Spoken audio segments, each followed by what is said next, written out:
All right, folks, we got a special episode here today. Fresh back from Woodstock. Here is none other than Thom Jennings. Welcome. Peace and love, man. Woodstock. Woodstock, yeah. It was so sunny in Woodstock, I'm still wearing my sunglasses. Yeah, I heard the weather was pretty nice there. It really was. We're recording this in late October and we've had this odd I don't know if the term Indian summer is still politically correct, but it's just been like it feels like August. Yeah. It's been great. It's been beautiful. And when the colors are nice and the sun's out, there's nothing better. And Woodstock, New York, in terms of the fall colors, an absolutely majestic place to be. I mean, that was one of the highlights. Not just the music, was just. I mean, if you haven't been to the Hudson Valley, and even if you don't go there for a concert, you just go there for the fall peak colors. Hmm. You won't be disappointed. It was absolutely beautiful.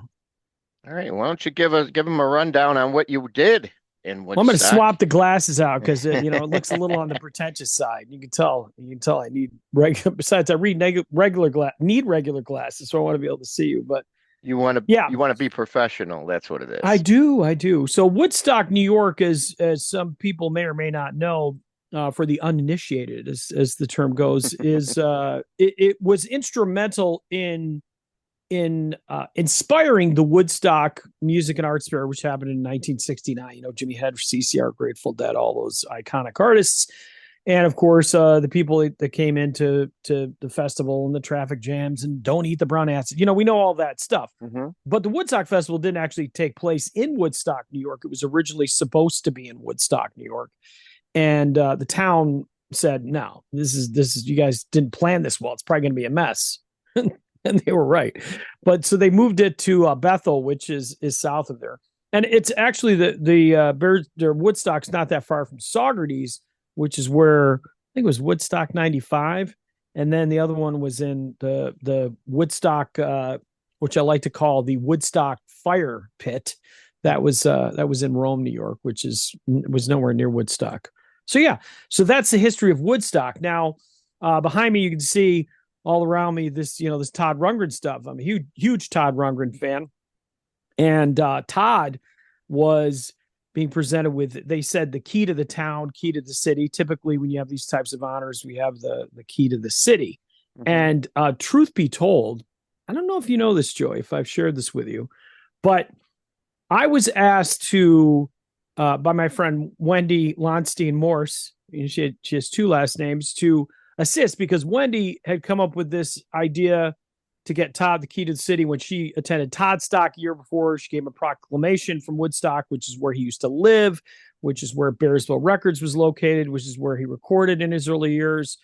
And she contacted the officials that got the ball rolling. Now, around the same time in our area, Gene Simmons was receiving the key to the city in Niagara Falls, and I'll get to that as far as how it impacted some of the things that I helped with in terms of the key ceremony, which it's going to sound like I did a lot, really isn't a lot, but I'm going to make it sound like a lot. You know what I mean? Like, Yeah. some people were like, it's really funny because we get these types of things, and you work out a project, you get the humble people like, oh please, I really didn't do that much. I mean, I really didn't do that much, so it's legit, but it sounds like I did a lot. But everything I did, I kind of enjoyed. But we'll get to that. So I don't know how much you know about the Bearsville Theater. Are you familiar with it or its history at all, Joey? I just know it's there, and that's where he was playing at, right? Todd? Yes, yes. So the Bearsville Theater, though, used to be a recording studio, and some of the albums that were recorded there, you're gonna be impressed with this. Meatloaf, Bad Out of Hell, was recorded there. Todd recorded some stuff there. Rush, Test for Echo, they recorded there. Blues Traveler 4, the first two Dave Matthews Band's records. A lot of stuff was recorded at this studio. So just the space itself has a lot of history and majesty. And Albert Grossman, who founded Bearsville Records, he was Bob Dylan's manager and also the members of the band They resided in the Woodstock area. So, and it predates the rock musicians. Donald Fagen just lived there. While we were in town, Marshall Crenshaw showed up at the show. Robert Downey Jr. was spotted eating breakfast at a cafe. So, and I met Liv Tyler there, not this time around, but the last time I was there. And so it's just kind of a cool space. A lot of history. A Oh lot yeah, of yeah. I history. mean, just even being in the building where Meatloaf Bat Out of Hell was recorded, just crazy. And across the street, there was this thing called Utopia Video, and it was originally built for Todd because Todd saw that music, part of the future music, was going to be video, and he did this album Adventures in Utopia with Utopia and recorded some videos because he thought, hey, videos are going to be the next big medium. And he was right. MTV came along, but I think he was a little bit ahead of it, and he never was able to fully capitalize on video as a medium. And I also think nobody really says this, and Todd fans are very opinionated, so they can certainly go in the comments and disagree with me because this is an opinion. It's not like a statement of fact. You got to say that these days. Yeah. It's I wonder, like MTV, they did sort of the campy creative videos, like I think of like Iran and some of those others, but some of them were just pretty simple where it was just people playing, just standing there playing, and they were kind of hokey. It wasn't until later on that they really got into the production element. So I really do think Todd was a little bit ahead of his time, or he just wasn't able to figure out how to monetize it properly because he kind of abandoned the whole video thing not long after MTV started. But that space was there, and there was a VIP reception, which I got to attend, much to the chagrin of some other Todd fans. You get invited to these highfalutin things, and there's always like somebody going, why is Tom there when I have been seeing Todd since 1966 when he opened up for Jimi Hendrix? A lot of people getting a little jealous there. Yes, they do. And you know what? I'm not going to pretend that it wasn't cool. It was really cool to be invited to sing. And it was, but here's the thing. It wasn't, I mean, the actual cocktail mixer itself, it was from 2 to 3. The key ceremony was at 3. It was okay. I mean, it wasn't like, wasn't like they were pouring champagne and giving me shrimp or anything. I mean, I think there was a tray of some, meat, like a charcuterie tray, some fruit, and they had Coronas and wine. It might have even been box wine. No, it wasn't box wine, but you know what I'm saying. And then, Todd was there. He came in, but he didn't come in until even the last second. So like, I can't even sit there and go, so me and Todd were hanging out for an hour talking at the cocktail party about whether his first album was better than his second album. But it was nice. I did get a chance to meet Todd's brother, Robin Rundgren. I also spent some time with a woman named Deidre Kelly. Now, Joey, you're going to appreciate this because she is the daughter of a woman named Mary Lou Arnold. Do you remember Mary Lou? Yeah. Yep. Yeah. So Joey, has been covering Todd shows for a while. Mary Lou used to be Todd's road manager. Just a wonderful lady to work with. Late Jesse Gress's widow, unfortunately, but it was just really good to be able to see her and kind of chat with her. And then Michelle Rundgren and we kind of caught up because we had done a podcast series before the last Todd Stock because I couldn't attend, but I was able to help her, and co-host this like informative podcast, which is still up there. It's called the Todd Stock 75 podcast, where you listen to all your favorite podcasts. And there were some good episodes beyond just the stuff about Todd Stock. But it was the first time Michelle Rundgren and I have a fairly long history. I'm not going to pretend that like we're like close friends. Every time she comes in town, we go to lunch, but we know each other, and I got just the most wonderful hug from her. And I'm a little verklempt thinking of it because she's always been really, really, really nice to me. And so we hadn't seen each other in person for like 5 or 6 years. Little known fact, Joey, do you know which young and up and coming artist opened up for Michelle Rundgren when she came to Rochester, New York on her comedy tour? How long ago was it? 2006, I think. Oh, 2000. wow. Yeah. No. Me. Yeah, it's legit. Yeah, I did a 20-minute acoustic set. She was Oh, one of those things where she just put out a message for whatever it was at the time, AOL or anything. So it just was like, hey, if anybody's interested in opening, just let me know. And contacted her tour manager, and yeah, got the opening slot. And it was, dude, it was just so cool. Like, you get to open up it for your favorite artist's wife, and so where was it and at? it was in a the Holiday. I think it was called the Holiday Inn at the time. The hotel is still there in Rochester. It's right on the river, but it Oh, was in a okay. banquet room at this hotel in Rochester. Mm. Yeah, it was second floor. I mean, dude, her comedy show was hilarious. I mean, she's super talented. But yeah, so that's some of the backstory. What questions do you have for me, or did you want me to just keep rambling? Well, let's talk about the show itself, because obviously he played that night, right? Right. Yeah. Yeah. How was the show compared to the rest of the tour? Was it any different? Anything going on there? Special guests or anything? Well, Todd does. Todd has like these different packages and things that he does. As you know, it's this unpredictable thing, which is where the set list kind of changed up every night. He's done full band tours where he's done different sets, but when he gets in these tours where it's like this is a set list, it is the set list. I mean, I remember seeing him on a tour for his Arena album, and he toured it for like a year before. I mean, it came out, and then some time afterwards, and it was like that was the set. That's what he played. On this particular tour, no talking until right before the encores. I saw 4 shows on this tour. I saw 2 in the first leg, 2 on the second leg, and you and I saw the Riviera Theater show, which might have been what, third or fourth show on the tour, if you remember. Yeah, it was early on.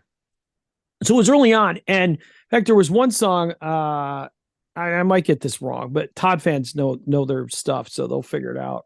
Or you can just look it up online at Setlist FM. There was a song I believe called "This Island Earth," or it was Earth Mothers. One of those that they did and they dropped. It just didn't quite gel correctly. Mhm. Another one of the songs that I felt like in the early part of the tour that didn't quite get to where it needed to be was a song called "Woman's World," and uh, but the early parts of the tour, what I like is when you see early shows in a tour, even if it's not quite as polished, Mhm. there's still sort of that sense of you know of authenticity as they sort of feel each other out.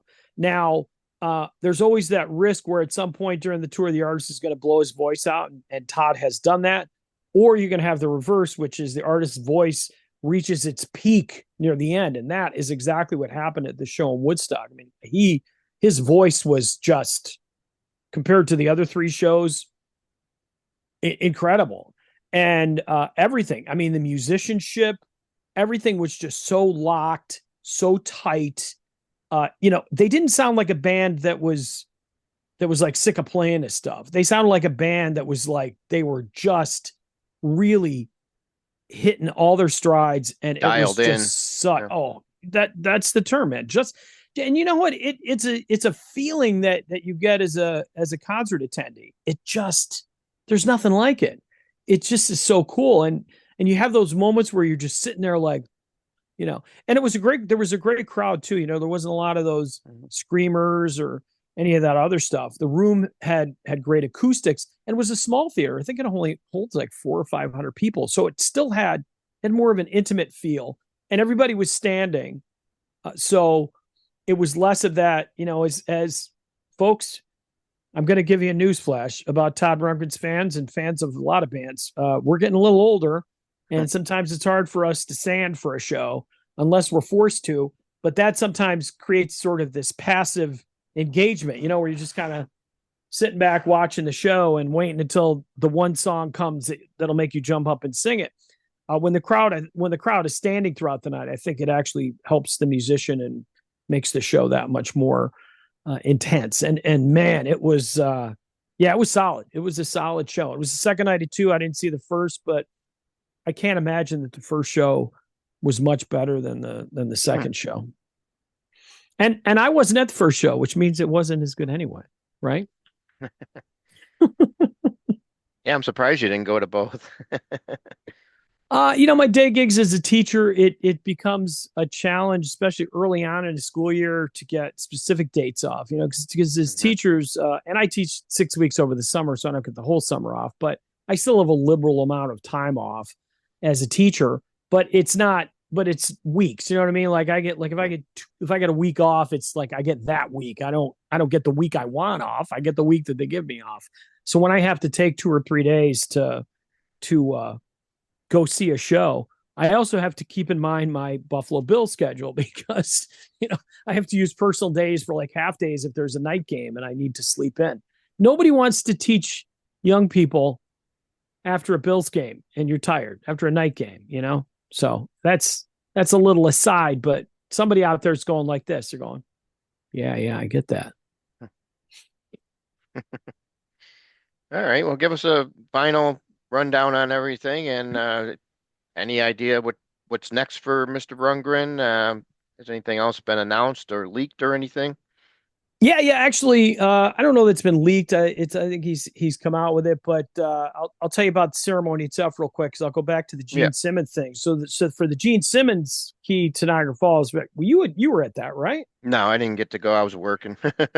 Okay, so you didn't get to go. I didn't get to go. Whatever the case, we have a very good friend, Gus, and Gus is a huge Kiss fan, and he he went and the newspaper I wrote for, still write for, covered it.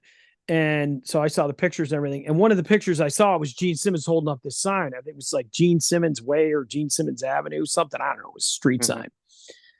So I looked at that thing and I go, whoa, wow, it'd be really cool to name a street in Todd's honor. So, I contacted my friend Wendy and, we talked about it, we kicked around some names and we had a whole slew of them.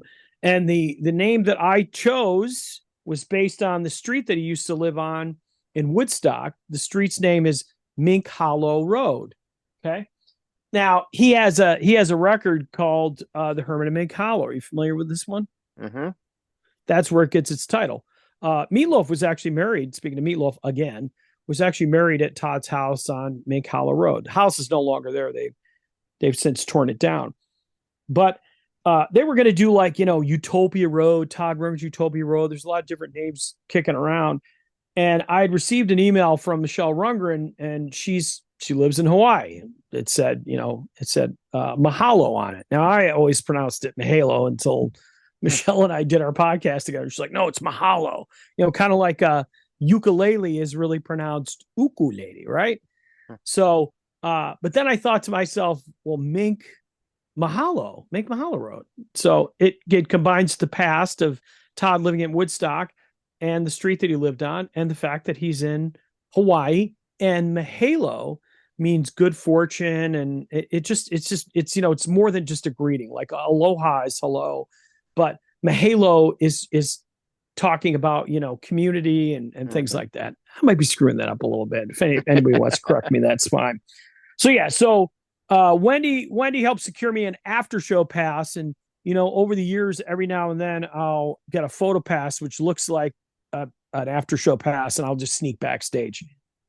And actually, speaking of Mary Lou Arnold always gave me after show passes, and so it was nice to have the after show pass. So I got to go back. It was me and Michelle chatting for a while. She brought Todd out, Hmm. and he signed my record, The Hermit of Mink Mahalo, which was the road name I picked. And then he says to me, Joey, if I didn't have a witness, you wouldn't believe it. So he goes, hey, do you want it personalized? I said, yeah, if you wouldn't mind. And he goes, okay, to Tom with an H. And I mean, I'm like this.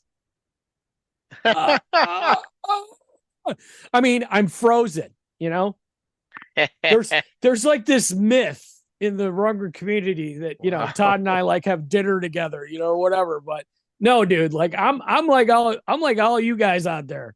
That crap happens, and I'm just like, "Wah." So and I'm 200 shows deep. And I mean, the running joke of my family was that, Todd never really knows me by name or any of that kind of stuff. But yeah, so that was a very, very emotional and wonderful, wonderful moment.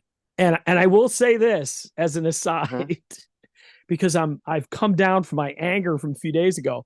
There was some other guy that tried to claim that he came up with a name. Oh, Mink Mahalo? Yeah. Wow. And and his wife like inundated me with all these angry text messages saying, "Oh, my husband came up with this name, blah, blah." Do you know what her first name was, Joey? Hmm. Karen. Hmm. Hey, listen, Karen, if you're watching, your husband still didn't come up with the name. I did. Me, this guy. Yeah. Yeah. And it's funny because, like, I feel like sometimes, I was talking to my buddy Gus about this too, because when this whole situation came up and he goes, "Oh, man, Kiss fans are even worse when it comes to that stuff."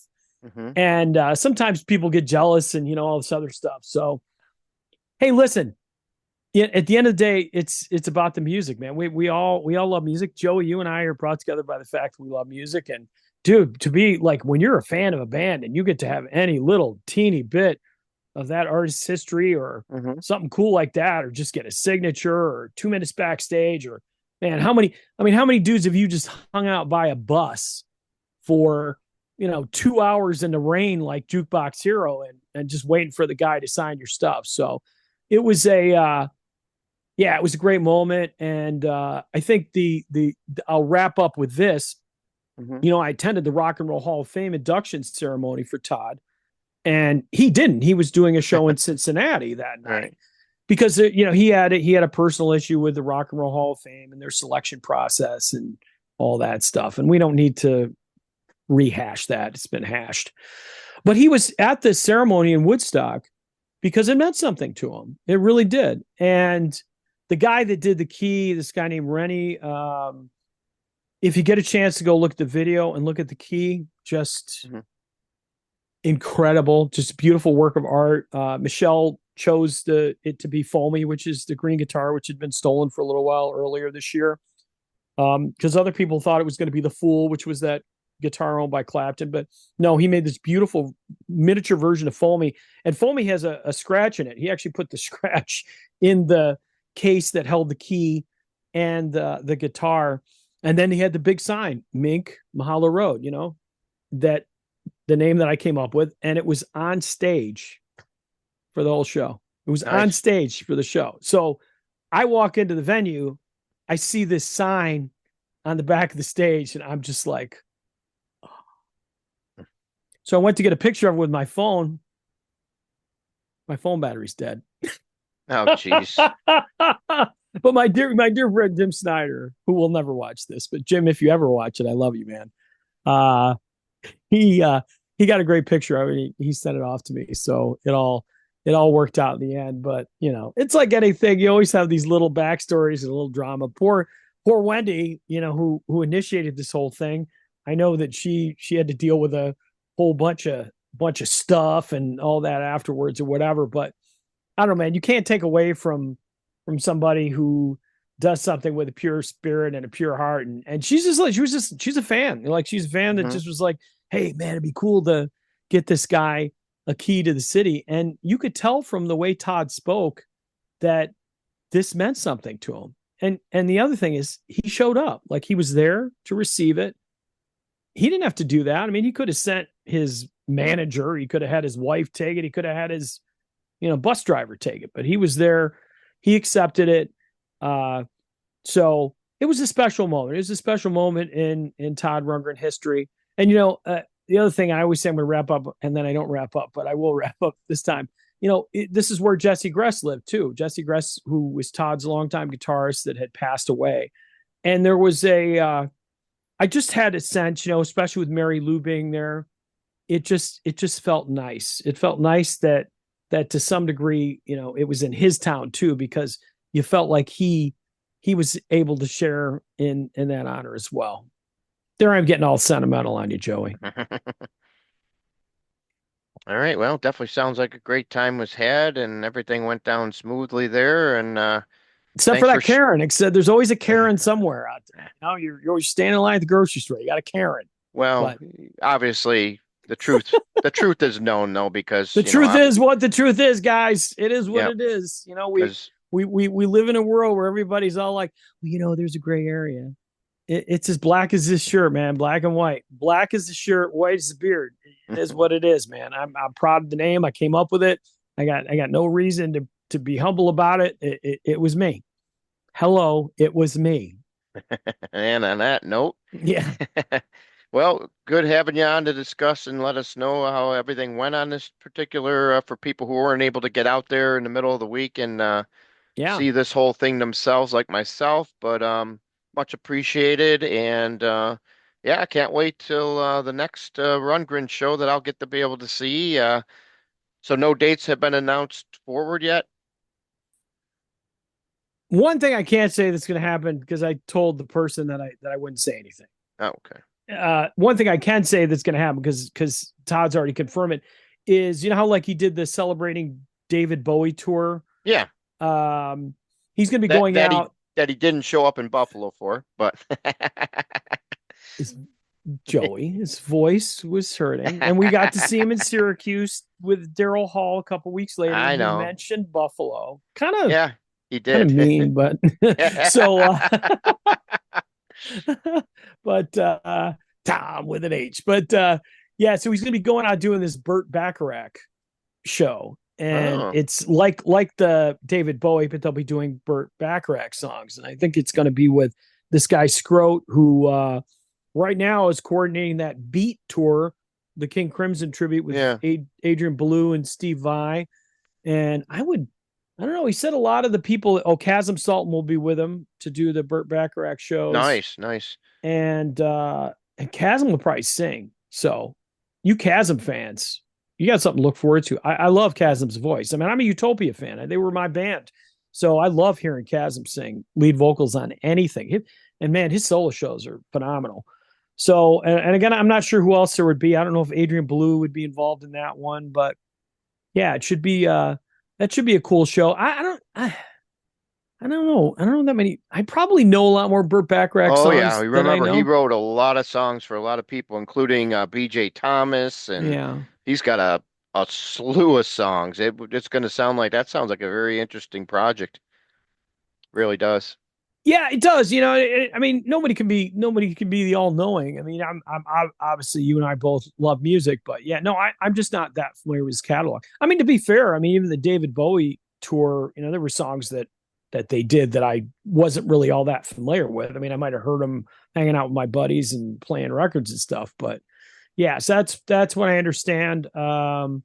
Is there a new record in the works? I don't know. I've heard varying accounts of whether Hmm. there will be one, and but he's got that Global Nation thing that that he's doing now. It's a lot of computer programming surrounding that, and I don't know. And I'm wrapping up this project about Vince Welnick, life podcast series, six-parter, and so hopefully that'll be done within. Well, it's got to be done by the end of February. So Yeah. I'll be working on that. Todd did an interview for it, as did Michelle Rundgren, Prairie Prince, Bobby Strickland. I had Dennis McNally, the old Grateful Dead publicist. Just a lot of people. So that'll be fun too. That was me. Nice. That was me pimping me when you were just asking what Todd was doing. Todd, I do there. Pretty good.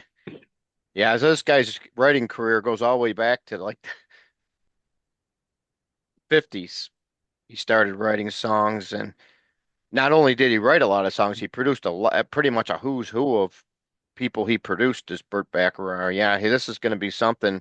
There's so much stuff. Who knows what they're going to play? That if you get a chance to see an early show, you never know what they're going to come up with there for that. Yeah, That's it doesn't sound like this is going to be one of those super extensive tours. It might be just like a major market thing, like yeah, LA, Chicago, and New York City or whatever. But who knows? I mean, it's like anything. If they put it out there and somebody's willing to buy it, and it'll travel. I mean, this would be a good show for the Riviera area in North Tonawanda. I think that's out by where we live, or some other venues. So, or the town ballroom, because that's where the celebrating David Bowie show was. But yeah, Burt Bacharach. I mean, I always think the only thing I ever think about with him is the Austin Powers movie, where I think that's him and Elvis Costello. I don't want to fall in love again. There's that scene where they're riding in on like a truck or something and performing on the back of the truck. Do you remember that? hmm. Yeah. So All right. are we at 10 minutes yet, Joey? This was going to be a 10-minute video. Yeah, I guess we'll have to chop off half of it. Don't chop any of it. It's all gold, buddy. It's all gold. All gold. All right. Well, thanks for coming So, on. I know you got to get some sleep. We'll let you get in a good night's rest for yeah. tomorrow.